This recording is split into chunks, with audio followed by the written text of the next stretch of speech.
Master Detective. Yes, it's another case for that most famous of all manhunters, the detective whose ability at solving crime is unequaled in the history of detective fiction. Nick Carter, Master Detective.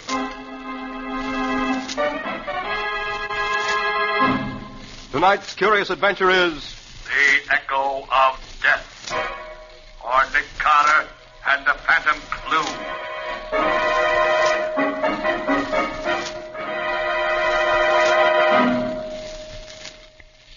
No, please, don't kill me. Don't kill me. Hold him still. They're just like that. This has got to look right. No, I'll do anything you say. I'll forget everything I know. Only don't... All right. He's dead.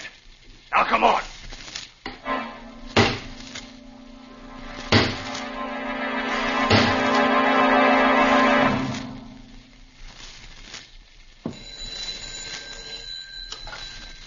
Hello?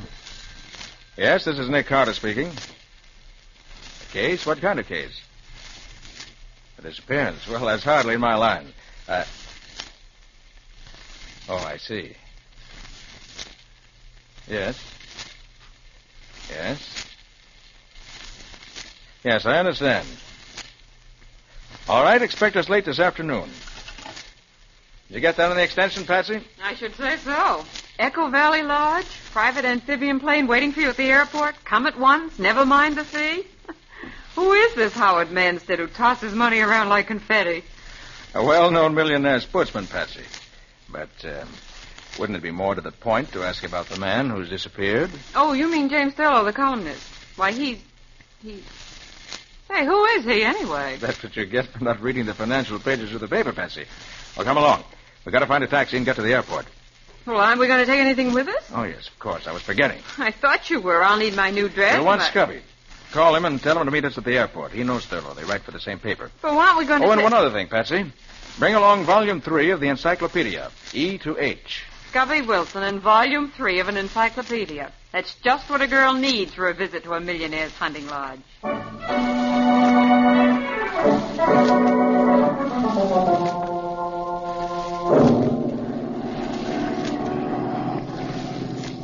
Though seldom visited because of its somewhat inaccessible location, Echo Valley is a natural freak of singular interest. I have friends you could say the same thing about, but the encyclopedia doesn't mention them. Quiet, Scubby. Let Patsy finish reading. Echo Valley is of great interest to scientists. Sounds occurring in certain areas of Echo Valley may be repeated as many as 13 times, echoing from cliff to cliff in gradually diminishing volume. Why do encyclopedias always use so many words to say so little? That's what I wonder about newspaper reporters sometimes, too. So we'll change the subject? What else does it say? That's all. Well, that's no help. Thurlow certainly wasn't carried off by an echo. Oh, he's probably just lost in the woods. In any case, I don't see why Manstead insisted on you coming out to look for him, Nick. You're no Indian guide. Patsy, if Thurlow isn't found alive, it may cost the public millions. Millions? Well, he's just a columnist, isn't he? Just a columnist? He's the smartest financial reporter in New York. Thurlow's more than just a reporter, Patsy. In the financial column he writes, he sometimes tips the authorities off to big stock swindles and other kinds of financial skullduggery. Right. It was Thurlow who broke open the Nemo Bank scandal 3 years ago and sent the whole board of directors to prison. And for some time, Patsy, Thurlow has been hinting in his column that he was on the verge of revealing some kind of tie-up between certain politicians and one or two big operators that would rob the public of millions. Oh, then if anything happened to him now, before he's had a chance to tell anybody what he knew, the scheme would go through as scheduled. Right. That's why he went to Echo Valley Lodge. Manstead, an old friend of his, invited him out so he could work in peace for a few weeks. Scubby. Huh? Is it true that Thurlow was on the verge of a nervous breakdown when he left? Oh, he was walking around in circles talking to himself, Nick. He had almost all the dope he wanted, but he still hadn't got the name of the guy behind the whole scheme. He took along a whole bunch of records of stock transactions. He said they might give him the clue he needed. And, hey, look, ahead of us. Echo Valley. It is, isn't it, Nick? No doubt of it, Patsy. But look, that isn't any Echo flying toward us. A plane. Nick, it's a plane flying up out of Echo Valley. Yes. Yes, it's a private amphibian. I thought this plane of Manstead's was the only one in these parts. Now, the pilot's seen us. Huh. He's turning out of our line of flight. I suppose he wants to avoid us. I'll bet he doesn't want us to see his markings. He is trying to avoid us. Oh, pilot, swing over so we can get a look at that plane down there. Right, Mr. Carter.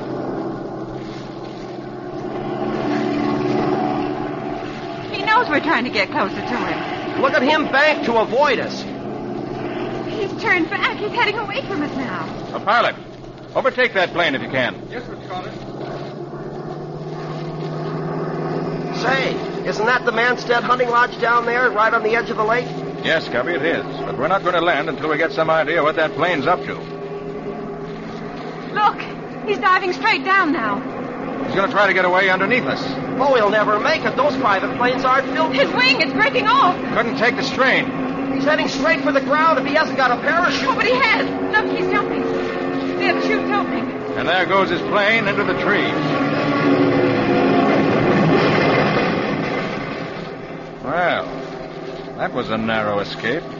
He didn't have more than 500 feet of altitude. Oh, he's come down on the top of that tall pine. He's caught there. See, his parachute won't come loose. Yes. Well, we'll have to land and rescue him.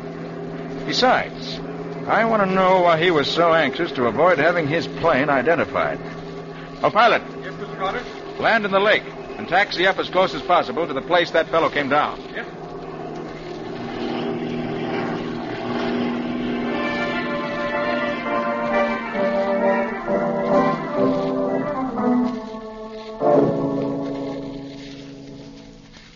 Oh, wait a minute, Patsy. I'll lift this one up for you. There you Watch are. out Okay, that branch doesn't thanks. snap back in your face, Betsy. Well, aren't we almost there? Yes, there's the clearing. Just ahead. Only a few more steps. Oh, and they say exercise is good for you. Oh, there. There's his parachute. I think I can see him hanging among the branches. He's hurt or he'd call to us. Come on. His shroud lines are caught among the branches. I can see that much. Well, he's just dangling there. Yeah. Hey, you up there. Can you hear us? You all right? He doesn't answer. Look, I'll climb up and see if I can... No. Wait. What is it, Nick? Look at those shroud lines. They're wrapped around his neck. Yeah. Look at the way his head is twisted to one side. Yes. His neck's broken. He's dead. What? Oh. When he landed in the tree, he got tangled in the lines and... I wonder. Nick, what do you mean? Look down at your feet, Scubby. Huh? Cigarette butt. What? Somebody must have been here before us. Maybe. But its position makes me think the cigarette was smoked by him up there. Oh, but that's impossible, Nick. It's been just about an hour, Scubby, since he crashed. He knew we'd come after him. So if he was hurt and couldn't get out of his chute harness, what would be more natural than for him to smoke a cigarette and wait to be rescued? But he's dead. Because somebody reached him before we did. And murdered him.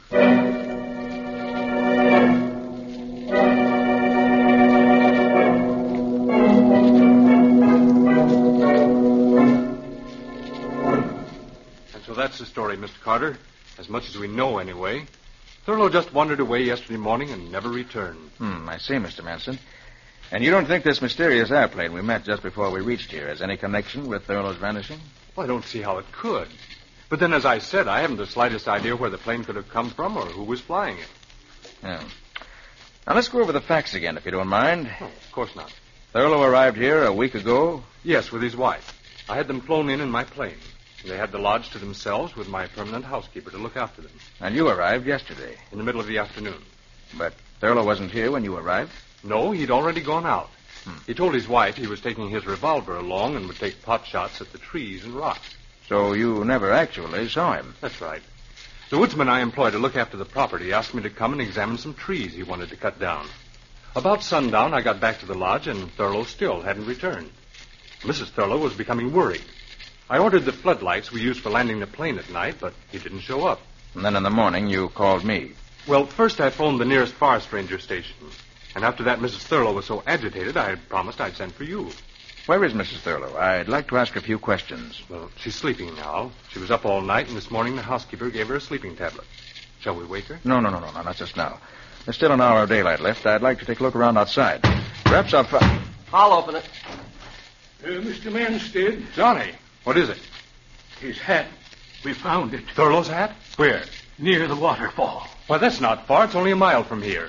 It's still light. Do you want to come with us and look for him, Mr. Carter? Yes, I think I do.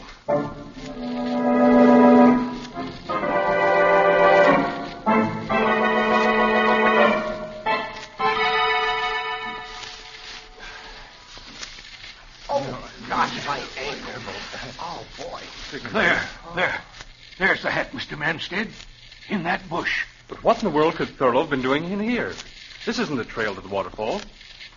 It isn't a trail at all as far as I'm concerned. It's a jungle. It used to be a trail to an old one-room cabin, but there's no reason Thurlow would go there. Well, maybe if we yell, he'll hear us. He might be in there with a busted ankle or something. Go ahead and try, Scubby. Thurlow! Thurlow!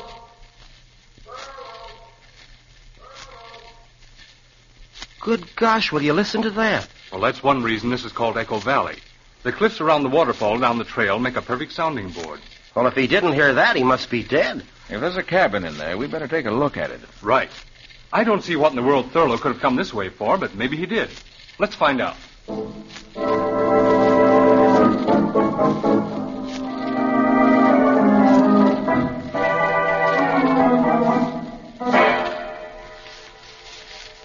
There it is. Where, Manstead? Oh, there, between those two trees. See it? Oh, yes. It's only another 40 yards. Well, come on, then. Oh, Scubby. Wait. Well, sure, Nick, what is it? That bare patch of ground there.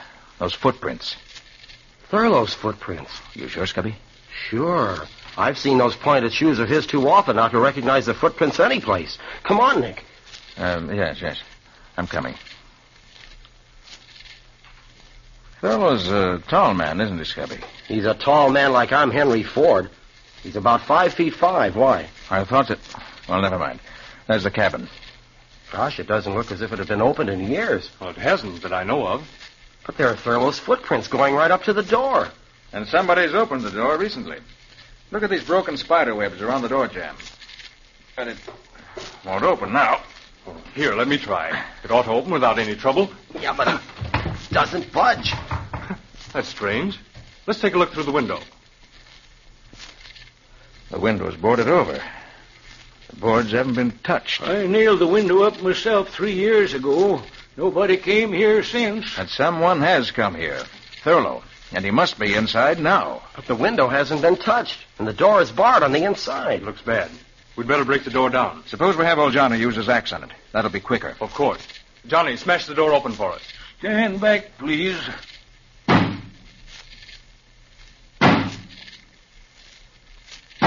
That door was locked to stay locked. Starting to go.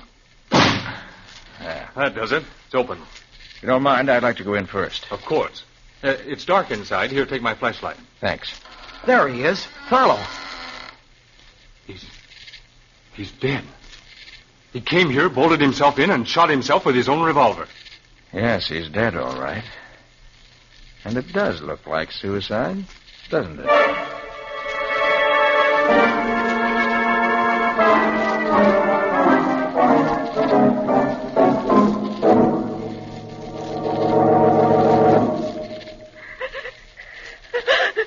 Now, Mrs. Thurlow. Jim couldn't have killed himself, Mr. Carter. He couldn't have. I'm sorry, Mrs. Thurlow. I wouldn't intrude on your grief if it wasn't necessary. Now, first of all, what kind of mood was your husband in yesterday morning just before he disappeared? He was very agitated. Agitated? Well, do you know any reason why he should have been? I think he just found a clue to the identity of the man he was seeking. The one behind this plot to upset the stock market. Did he say who it was?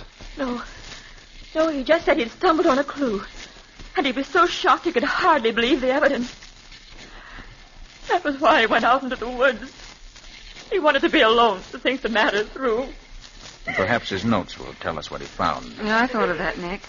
After Mrs. Thurlow woke up and I talked to her while you and Scubby were out with Mr. Manstead, we tried to read his notes. But they're in some kind of a shorthand that nobody can read but himself. I can make out a few words here and there, but not enough to help. Well, we'll have another try at it later. Please go on, Mrs. Thurlow. Well, that's almost all, Mr. Carter. Jim went out about 10 in the morning. I stayed here in my room reading. About half an hour later, I thought I heard a shot. All of a sudden, I was terribly frightened. Frightened? Of what? I don't know. It was just a feeling.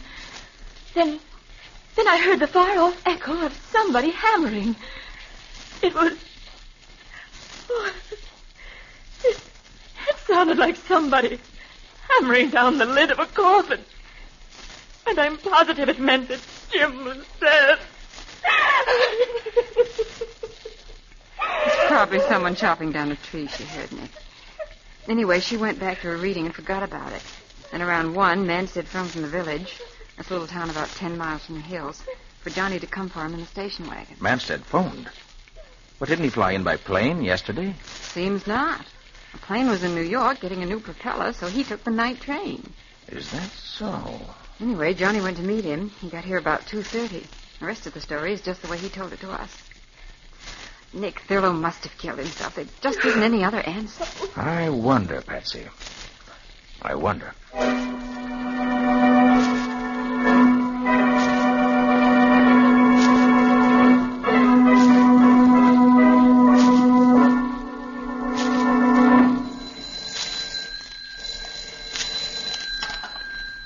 Hello? Yes, speaking. Did you get the dope I wanted? He was? And the plane? Then check every airfield within 50 miles of the city. Yes, I know it's a big order, but somebody's playing this game for big stakes. No, that's all. Call me back when you've learned something.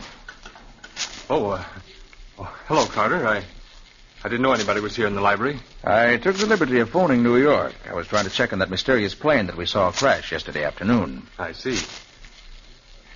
Did you learn anything? Nothing yet. You know, I have a theory about that plane, Carter. I'd be interested to hear it, Mr. Manstead. Well, we're only 100 miles from the border, and in the past, planes engaged in smuggling aliens into this country have landed in this region. Now, I'm willing to wager this chap, who was so anxious to avoid being seen, was engaged in doing something like that. Certainly sounds plausible. Nick! Oh, Nick! Oh, yes, Cubby. Oh, there you are. Oh, top of the morning to you, Mr. Manstead. Good morning. Say, I was looking for the two of you. Forest Ranger Thompson and 2 of his men are down at the landing waiting in your launch, Mr. Manstead. They want to get started down the lake to bring in the body of that flyer who was so unlucky when he bailed out of his plane yesterday. Of course. You're coming with us, aren't you, Carter? Oh, yes, indeed.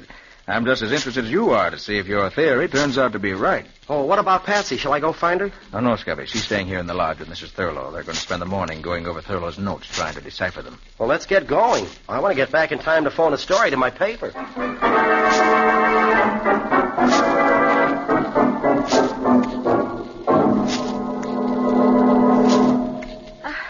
I was afraid it's no use, Miss.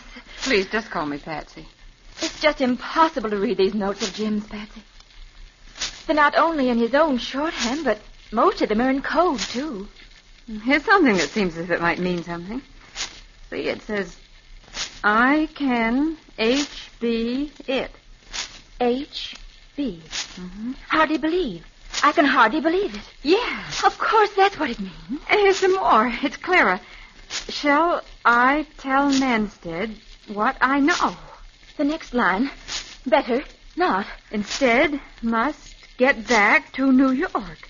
Well, that's clear enough. But the next line. My life, MB, ND. That doesn't mean anything to me. My life, MB, ND. My life may be in danger. Oh. And then there's just one last sentence that he never finished. To think that the one man in the world. And that's all there is. Oh, if it only finished. To think that the one man in the world. Who do you suppose he could have meant? I can't even make a guess. The one man. Mrs. Thurlow. What's that? Mrs. Thurlow, we're going to go and take a look at that cabin now while all the others are away. I have a theory, and we're going to find some evidence to prove it. It has to be there. It just has to be.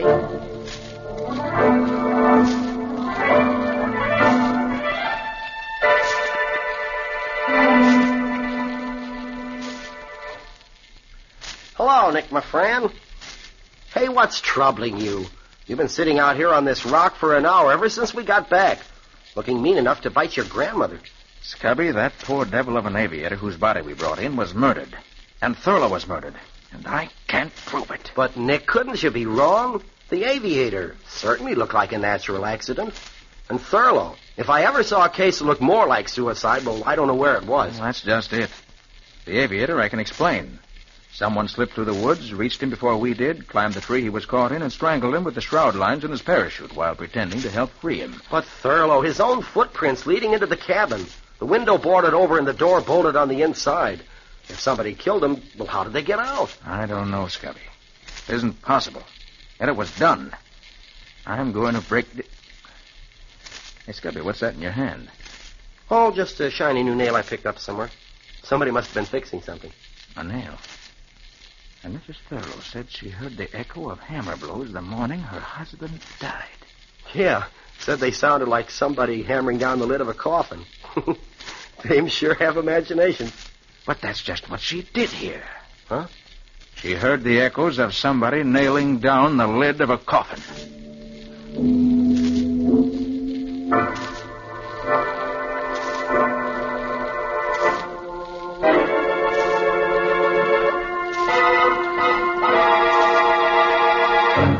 But there must be a clue. There must be. But we've been all over the cabin inside and out a dozen times now, Patsy. If there was anything here, we'd have found it. Mrs. Thurlow, somehow your husband was murdered here. And his body left inside this cabin so it would look like suicide. I'm going to find out how the murderer got out, leaving the door and window bolted, or die. I'm afraid you're much more likely to die, Patsy. Oh, Mr. Manstead. Yes, Mr. Manstead. After we returned to the lodge and I learned the two of you had disappeared in this direction, I thought I'd better find out what you were up to. You killed my husband. Of course he did.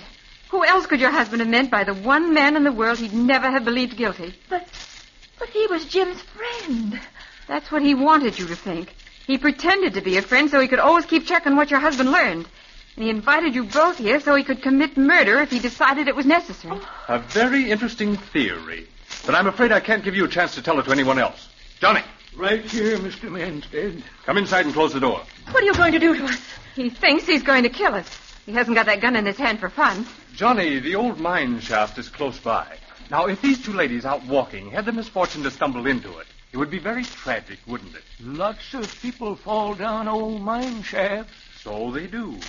And I'm afraid another such accident is about to happen. You can't get away with it, Mr. Manstead. Nick Carter won't let you. Oh, well, perhaps even clever Mr. Carter may have to have an accident.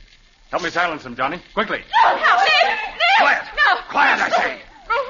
All right, now, Johnny, knock them both on the head and keep them quiet. All right, Manstead. Let go of her. You, Carter. Nick, look out, his gun! Drop it, Manstead, or Johnny, kill him! Kill him! Johnny, put down that axe or I'll shoot. Yes, sir. He's dead. I'm afraid so. Patsy, either of you hurt?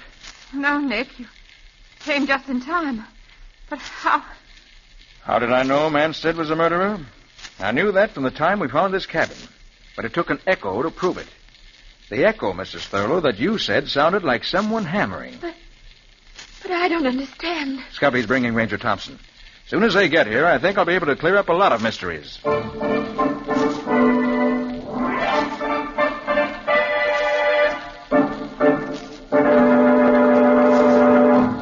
Manstead was behind the plot that Thurlow uncovered. He invited Thurlow here in order to find out what he knew. He discovered Thurlow had evidence which would tell him the truth, and therefore decided to eliminate Thurlow. But, Mr. Carter, Manstead didn't get here until after Thurlow was dead. He came by train. And... Oh, Ranger Thompson's right, Nick. He appeared to come by train. Actually, he flew in the night before, in a plane whose pilot was used to taking big fees for keeping his mouth shut. That was the plane that we saw crash.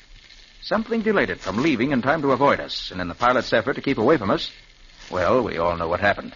But, Nick, why was the pilot murdered? That was Johnny's work. As soon as Thurlow saw the crash, he sent Johnny by a secret trail through the woods to make sure the pilot didn't live to talk. Otherwise, his murder scheme would have collapsed. Isn't that right, Johnny? Yes, sir. So Manstead flew here the night before he murdered Thurlow. In the morning, when Thurlow left the house, he and Johnny waylaid him. Is that it, Nick? That's it, Patsy. They brought him to the cabin here. Manstead put on his victim's shoes and made a trail of footprints. I see. Then they killed Thurlow, put his shoes back on him, and left him in the locked cabin. A clear case of suicide. But Manstead made a mistake there. His footprints were too far apart. They were the steps of a tall man. When Scubby said Thurlow was a short man, I began to suspect. Well, it certainly does sound plausible, Mr. Carter.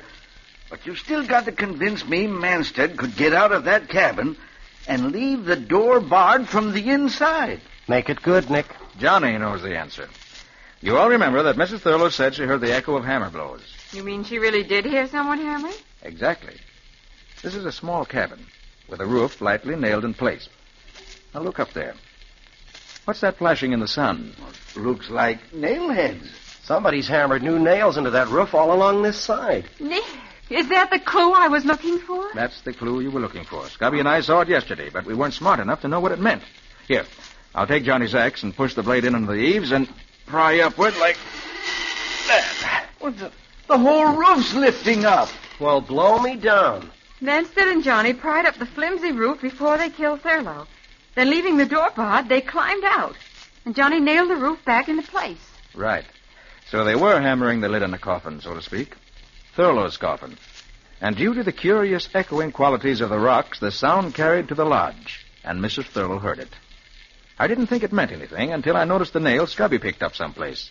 The nail Johnny must have dropped. And then I remembered the hammering sound Mr. Thurlow spoke of.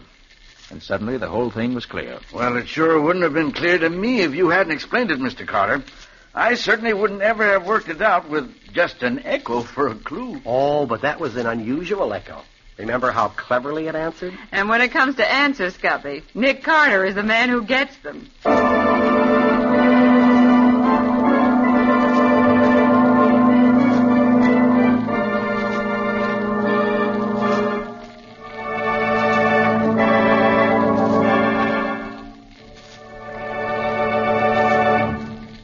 This was another strange experience of Nick Carter called The Echo of Death, or Nick Carter and the Phantom Clue. The curious adventures of Nick Carter, Master Detective, are brought to you every Monday night at 9:30 Eastern Wartime. We'll let Nick himself tell you about next week's story. What'll it be about, Nick? I call it Death Across the Tracks. It began with the murder of a detective. A railroad detective who lived in the station alongside the tracks. He was working on a case, but he had it only partly solved when he was murdered. And I picked it up from there. I'll say you did, Nick. You almost picked up a few bullets into the bargain, the way the victim did.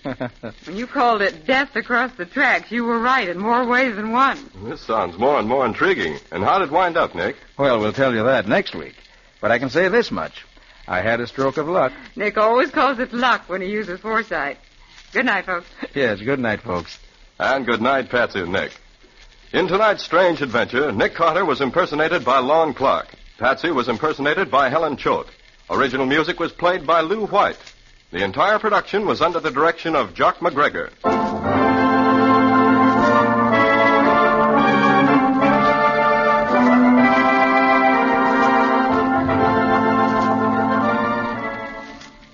Next week at 9:30 Eastern Wartime, listen to another curious adventure of Nick Carter entitled Death Across the Tracks, or Nick Carter and the Mystery of the Midnight Train.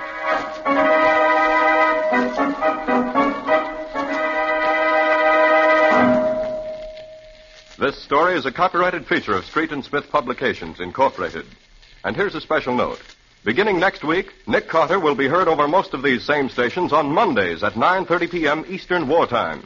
The Cisco Kid will be presented on Tuesdays at 9:30 p.m. Eastern Wartime. This is Mutual.